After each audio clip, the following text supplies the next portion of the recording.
तो कल तक हमने ये सब बना लिया था, ये सब। अब ये देखा जाए ना तो ये प्रोडक्शन लेवल कोड नहीं है। मतलब जो ये कोड है एनपीएक्स से हमने जो क्रिएट किया था, ये प्रोडक्शन लेवल कोड पहले से बना के हमें दिया हुआ है, लेकिन हमने जो कस्टम रिएक्ट बनाया ना वो प्रोडक्शन लेवल नहीं है। तो अब हमें क्या करना पड़ेगा, इस लेवल का कोड बनाना पड़ेगा। तो उसके लिए क्या करना पड़ेगा, हमें एनपीएम का यूज करना पड़ेगा। एनपीएम क्या है, एक पैकेज मैनेजर है। पहले चलते हैं एनपीएम के वेबसाइट पर और देखते हैं क्या है ये। तो यहाँ पे सर्च करना है एनपीएम, सर्च कर लेना, और इसके ये रहा। अब देखो ये है पूरा पैकेज। अब कई लोग तुम्हें बताएंगे एनपीएम का फुल फॉर्म है नोड पैकेज मैनेजर, बट असल में ये है ही नहीं। यहाँ पे देखो क्या लिखा है, इसको चेंज करते रहो। देखो हर बार कुछ ना कुछ अलग लिखेगा, मतलब एनपीएम का कोई फुल फॉर्म है नहीं। अगर तुम्हें अगली बार कोई बताया तो बोल देना एनपीएम का कोई फुल फॉर्म नहीं है, बस एक पैकेज मैनेजर है। तो जब ना तुम रिएक्ट पे काम करोगे ना, कोई भी प्रोजेक्ट बनाओगे तो तुम्हें पैकेज की जरूरत पड़ेगी। पैकेज का मतलब क्या है, मान लो तुम अपना घर बना रहे हो, तो एक फैक्ट्री में सारे सामान रखे हुए, तो अपना घर बनाने के लिए तुम्हें चाहिए सीमेंट। सीमेंट के लिए क्या क्या करोगे, तुम फैक्ट्री में जाओगे, वहां से सीमेंट लाओगे, फिर अपना घर बनाना स्टार्ट करोगे। ऐसी पैकेज क्या है, ये पूरा पैकेज तुम्हें दिया हुआ है। यहाँ पे कुछ भी तुम अपने रिएक्ट रिएक्ट जो प्रोजेक्ट है उसके अंदर इंस्टॉल कर सकते हो। फॉर एग्जाम्पल मान लो तुम्हें रिएक्ट आइकन आइकन चाहिए तुम्हारे, ठीक है। तुम यहाँ पे क्या सर्च करो, रिएक्ट आइकन।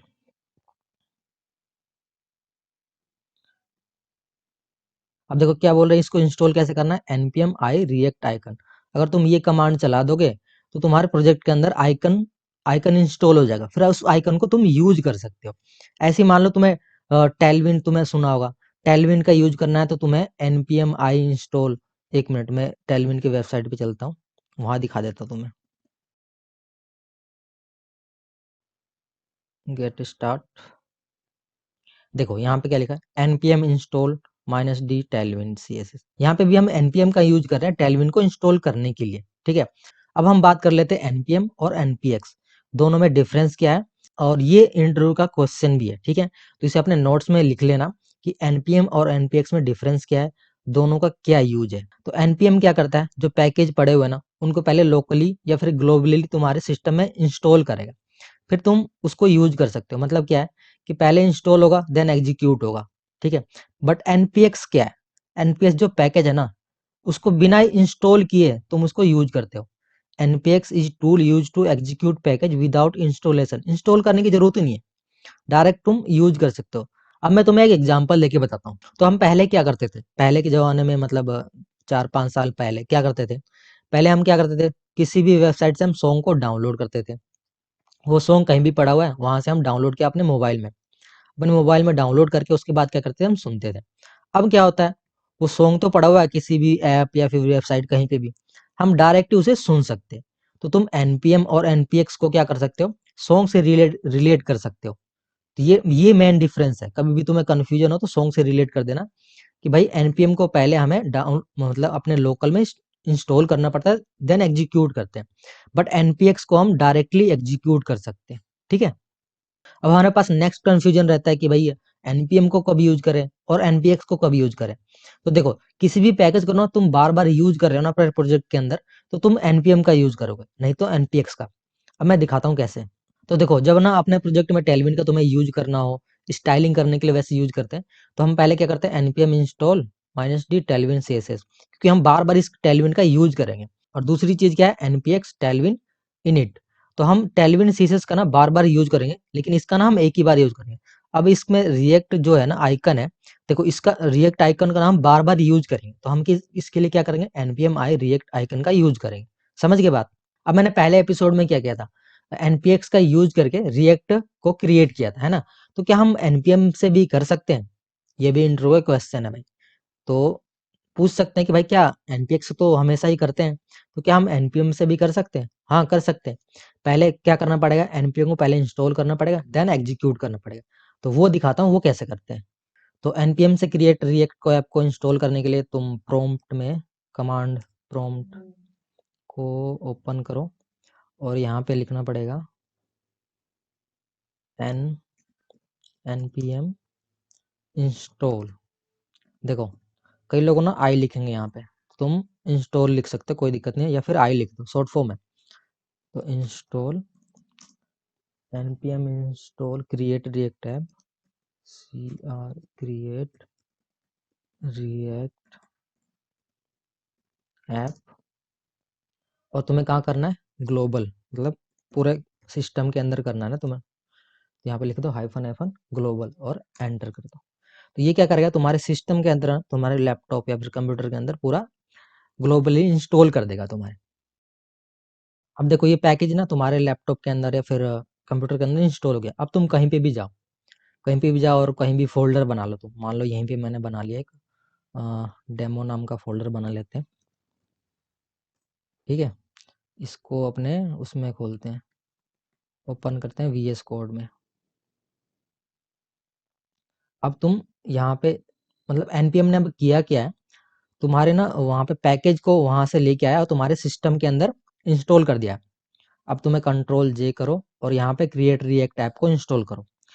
तो यहाँ पे लिखेंगे क्रिएट रिएक्ट ऐप और ऐप का नाम लिख लो कुछ भी, माई ऐप, ठीक है। यार हो क्यों नहीं रहा, create react app file user can not be load because running script is disable on your system. मेरे सिस्टम में disable in this system for a go Microsoft create. I think मेरे अंदर सिस्टम के अंदर कुछ प्रॉब्लम हो रही है। मतलब करते तो ऐसे ही है, देखना पड़ेगा, तुम करके देख लेना यार, मैं देखूंगा अपने सिस्टम में जो प्रॉब्लम क्या आ रही है। बट npm से ऐसे ही करते हैं। और npx से मतलब अब तुम ज्यादातर देखोगे ना तो लोग क्या करेंगे, npx से क्रिएट करेंगे। तो हम हमेशा ऐसे ही करेंगे, npx क्रिएट रिएक्ट ऐप करोगे तुम्हारे सिस्टम के अंदर, मतलब ये VS कोड जब भी हम रिएक्ट को इंस्टॉल करेंगे तो ऐसे ही करेंगे। और इसके अलावा एक और यूज करते हैं लोग, वीट का यूज करते हैं और पार्सल का भी यूज करते हैं, वो मैं आगे बताऊंगा, उसका भी यूज करेंगे, कोई दिक्कत नहीं, अभी पहले ऐसे ही कर लेते हैं, ठीक है। तो अभी तक मैंने npm और npx में डिफरेंस बता दिया है और आई थिंक कंफ्यूजन भी दूर हो गया होगा। तो अब चलते हैं हम अपने कस्टम रिएक्ट के अंदर और वहां पे काम करते हैं, ठीक है। तो मैंने अभी तक क्या बताया था, जो हमारा ये कस्टम रिएक्ट है ये ना प्रोडक्शन लेवल कोड नहीं है। तो प्रोडक्शन लेवल कोड हमें बनाना पड़ेगा, उसके लिए हमें क्या इंस्टॉल करना पड़ेगा, npm इंस्टॉल करना पड़ेगा। तो वो करते हैं, ठीक है। Ctrl+J से हमारा टर्मिनल ओपन हो गया। हम यहाँ पे लिखेंगे npm init। मैं स्टार्टिंग से बता रहा हूँ, मतलब npm को कैसे स्टार्ट से इंस्टॉल करते हैं, ठीक है। ये ना हम बाद में जो अभी मैं बता रहा हूँ ना, ये सब ना बाद में जाके हम कुछ भी नहीं करेंगे, हम direct npm npx create react app करेंगे और सब कुछ करके दे देगा। ये तो मैं बिहाइंड द कोड, मतलब बिहाइंड द रिएक्ट क्या होता है, कैसे चीजें होती है, वो बता रहा हूँ मैं बेसिकली, ठीक है। एंटर कर दो। उसके बाद ये पूछ रहा है पैकेज का नाम क्या रखना है तुम्हारे, मतलब क्या रखोगे। मैं रख देता हूँ रिएक्ट रिएक्ट कोर्स रख देता हूँ, ठीक है। ठीक है, आगे पूछेगा वर्जन 1.1, यस एंटर। डिस्क्रिप्शन, तो डिस्क्रिप्शन में कुछ भी लिख दो, दिस इज रिएक्ट कोर्स। उसके बाद एंट्री पॉइंट कुछ भी हो सकता है, इस index.html को दे सकते हो, app.js को दे सकते हो। तो मैं app.js को ही रहने देता हूँ, एंटर। टेस्ट कमांड मतलब टेस्टिंग, मतलब इसकी टेस्टिंग जब होगी ना उस टाइम तुम क्या यूज करोगे। तो मैं अभी जेस्ट लिख देता हूँ, जेस्ट क्या होता है क्या नहीं होता है आगे बात करेंगे, अभी के लिए बस जेस्ट लिख दो। गिट की रिपोजिटरी अभी है नहीं हमारे पास, तो एंटर कर दो। कीवर्ड्स, कीवर्ड्स क्या रखे, कोर्स, रिएक्ट कोर्स रख देते हैं,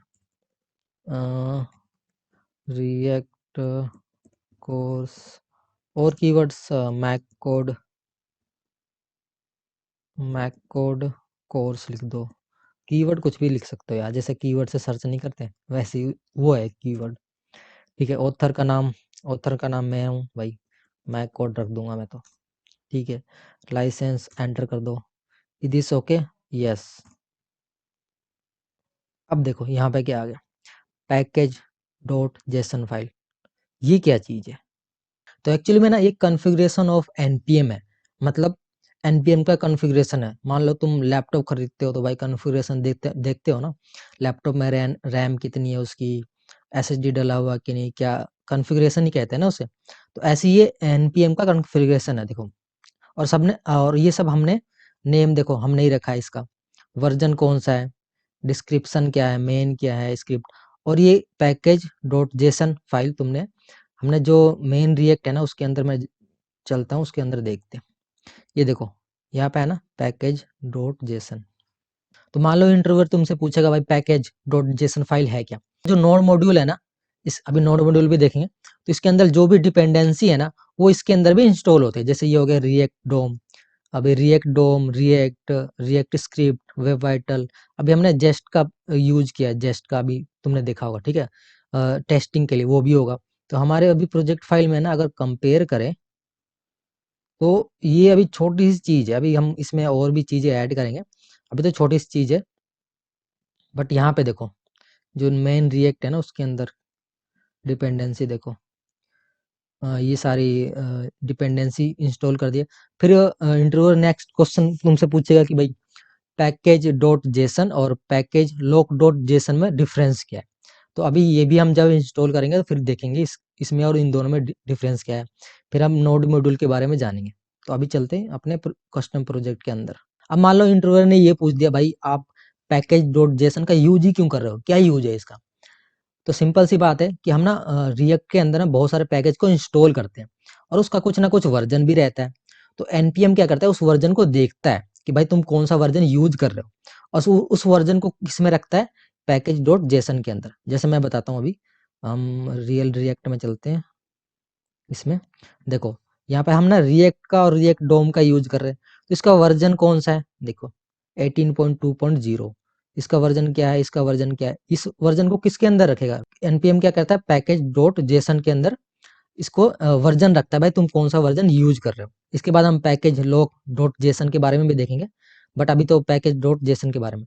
तो देखा मैंने इंटरव्यू के क्वेश्चन भी तुमसे बता रहा हूँ। तो क्या हो रहा है कि अभी मैं धीरे धीरे प्रोजेक्ट भी बनाऊंगा, तो साथ में तुम्हारे लेक्चर भी कंप्लीट हो रहे हैं, कंसेप्ट भी क्लियर हो रहे हैं, साथ में इंटरव्यू के क्वेश्चन भी चल रहे हैं, और धीरे धीरे प्रोजेक्ट भी बनाऊंगा। जब कंसेप्ट मतलब खत्म होंगे जब तो प्रोजेक्ट बनाऊंगा, अभी तो स्टार्टिंग चल रही है, ठीक है। तो हमने अपने कस्टम रिएक्ट में अभी तक क्या किया, सीडीएन से ना हम रिएक्ट और रिएक्ट डोम को लेके आ रहे थे, बट ये सही तरीका नहीं है। हम क्या करेंगे एनपीएम के थ्रू, ये एक तरीके से डिपेंडेंसी तो है, एट द एंड ये रिएक्ट है क्या, जावास्क्रिप्ट का पैकेज ही तो है ना एक तरीके से। रिएक्ट क्या है, जावास्क्रिप्ट का पैकेज ही तो है। तो हम क्या करेंगे एनपीएम के थ्रू इसको हटा के, एनपीएम के थ्रू हम क्या करेंगे उस डिपेंडेंसी को इंस्टॉल कर लेंगे इसके अंदर, ठीक है। तो हम वो करते हैं पहले। तो यहाँ पे क्या लिखना है, npm इंस्टॉल रिएक्ट। तो अब देखो देखो यहाँ पे दो चीजें आ गई यहाँ पे, एक तो नोड मॉड्यूल आ गया और एक आ गया पैकेज लोक डॉट जेसन। अभी बात करते हैं इस पर। अब मान लो यहाँ पे हमने एक रिएक्ट, अब रिएक्ट में दिखा देता हूँ कहाँ पे आया होगा। एक देखो कहाँ यहाँ पे आया होगा, ये रहा पैकेज डॉट जेसन के अंदर ये रिएक्ट आ गया। ये क्या है, डिपेंडेंसी है, ठीक है। अब रिएक्ट तो आ गया, ये भी रिएक्ट है, लेकिन रिएक्ट डोम भी तो चाहिए ना हमें। तो फिर से क्या करेंगे npm इंस्टॉल आई लिख दो बस, npm आई रिएक्ट डोम। अब देखो रिएक्ट डोम भी आ गया इसके अंदर, है ना। अब नोड मॉड्यूल के अंदर देखते रिएक्ट है कहाँ, ये रहा रिएक्ट, देखो रिएक्ट है। अब तुम्हें इंटरव्यूअर मान लो तुमसे पूछ देना कि पूरे रिएक्ट के अंदर क्या एक ही पैकेज डॉट जेसन और पैकेज लॉग डॉट जेसन एक ही रहता है क्या। तुम बोलोगे नहीं, हर एक डिपेंडेंसी की ना एक अलग पैकेज डॉट जेसन, जैसे रिएक्ट के अंदर देखो ये रहा पैकेज डॉट जेसन, इसकी अलग फाइल होगी, और रिएक्ट डोम की भी होगी, ये रहा पैकेज डॉट जेसन, ठीक है। तो हर एक चीज की अलग अलग पैकेज डॉट जेसन होगा, मतलब हर एक डिपेंडेंसी की पैकेज डॉट जेसन अलग अलग होगा, ठीक है। अब ना हमने डिपेंडेंसी इसके अंदर इंस्टॉल कर लिए, तो आई थिंक अब सीडीएन वाली लिंक की हमें जरूरत है नहीं, ठीक, तो यहाँ से डिलीट कर दो। तो अभी तक हमने पैकेज डॉट जेसन के बारे में समझ लिया। अब हम बात करते हैं ये नोड मॉड्यूल है क्या। तो देखो तुम रिएक्ट प्रोजेक्ट बनाओगे ना, तो जितनी भी डिपेंडेंसी इंस्टॉल करोगे ना, चाहे तो टेलविंड हो, रिएक्ट आइकन हो, या कुछ भी हो, वो सारा किसके अंदर आएगा, नोड मॉड्यूल के अंदर। जैसे हमने अभी 2 डिपेंडेंसी इंस्टॉल की है, क्या की है, रिएक्ट और रिएक्ट डोम इंस्टॉल करी है, वो किसके अंदर आया, इसके अंदर आया। तो एट द एंड है क्या, नोड मॉड्यूल, जितनी भी डिपेंडेंसी होगी वो सारी फाइल किसके अंदर आएगी, नोड मॉड्यूल के अंदर आएगी। अब जो ये नोड मॉड्यूल है ना, बहुत ज्यादा हैवी फाइल होता है। अभी तो इसको ओपन करोगे ना तो 3-4 ही फाइल दिखेंगी, बट रियल प्रोजेक्ट में दिखाता हूँ मैं, रुक जाओ।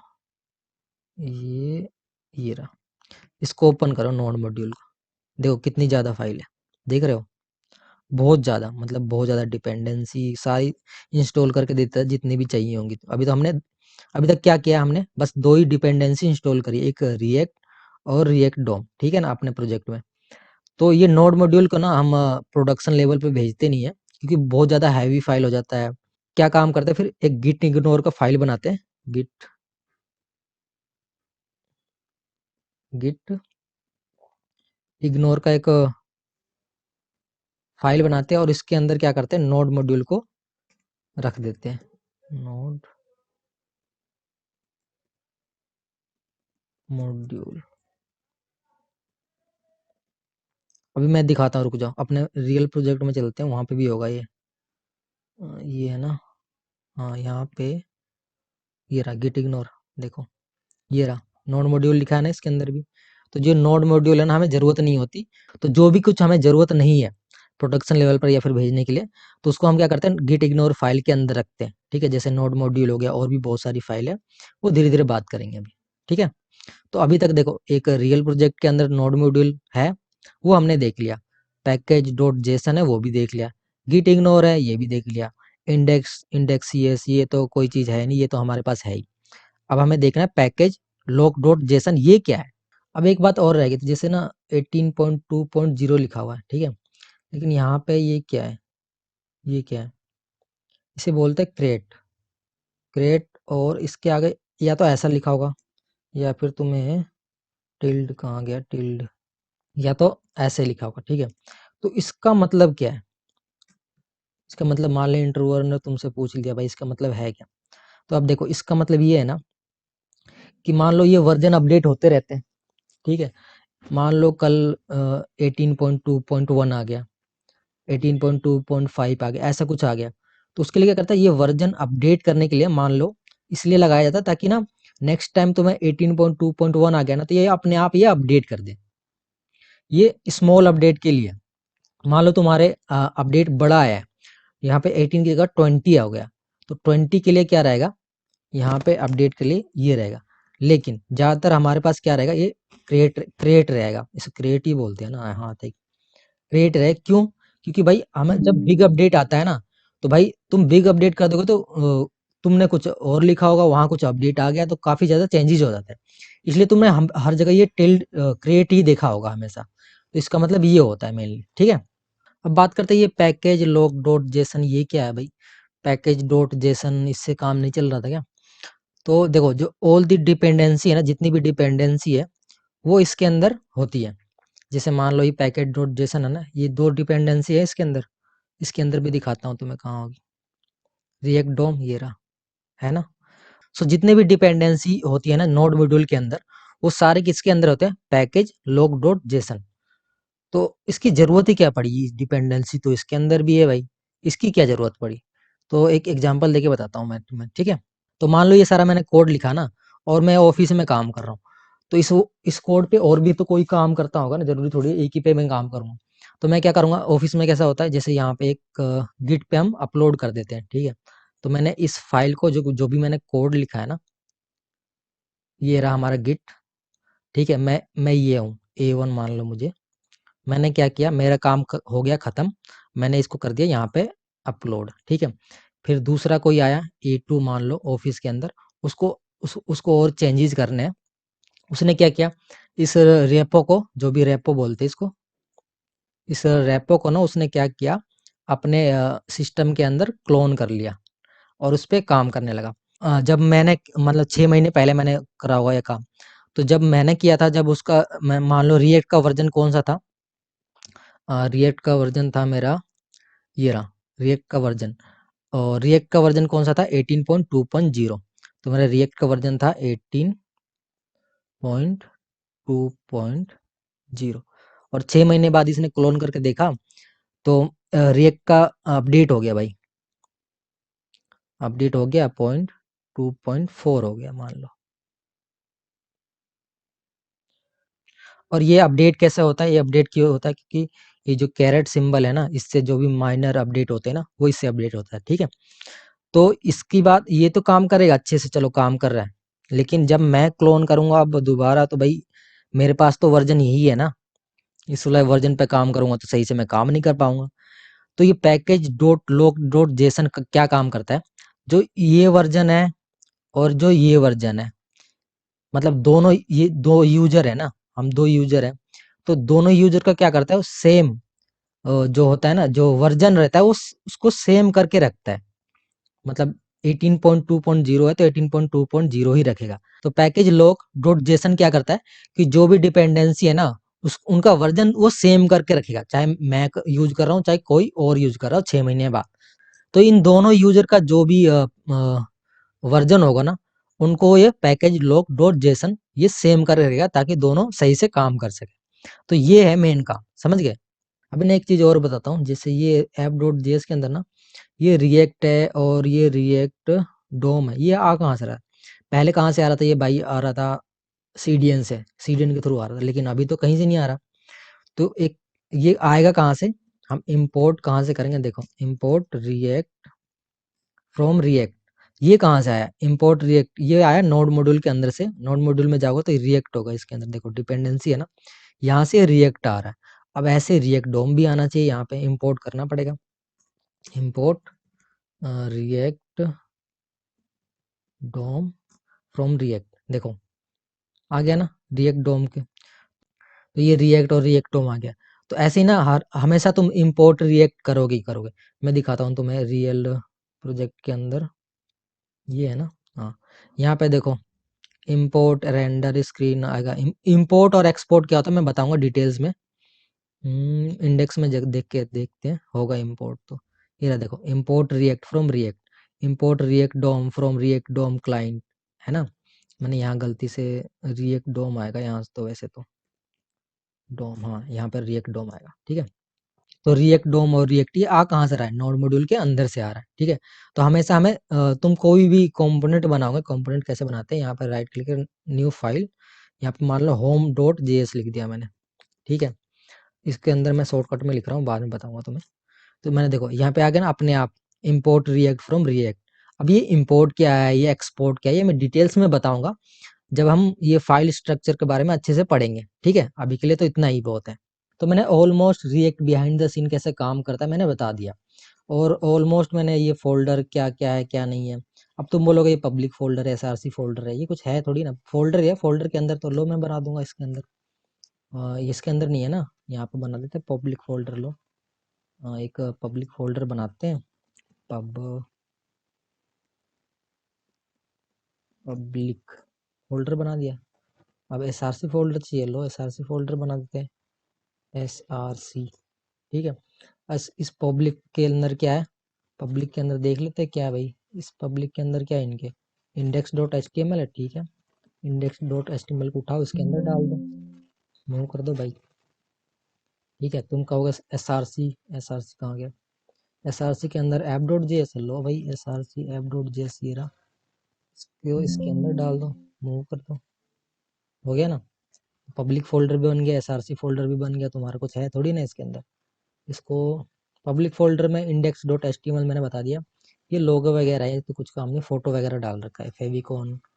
अब S R C main folder है, अब तुम बोलोगे app dot C S S, ये तो बना ही सकते हो ना आराम से, होम डॉट जेएस तो मैंने खुद बना रखा है इंडेक्स। तो अब हम इस प्रोजेक्ट के अंदर मूव कर सकते हैं, क्योंकि हमने बिहाइंड द सीन तो सब कुछ देख ही लिया ऑलमोस्ट, मतलब ऑलमोस्ट के ऑलमोस्ट देख ही लिया, थोड़ा बहुत बच गया होगा तो कोई दिक्कत नहीं, लेकिन ऑलमोस्ट देख ही लिया।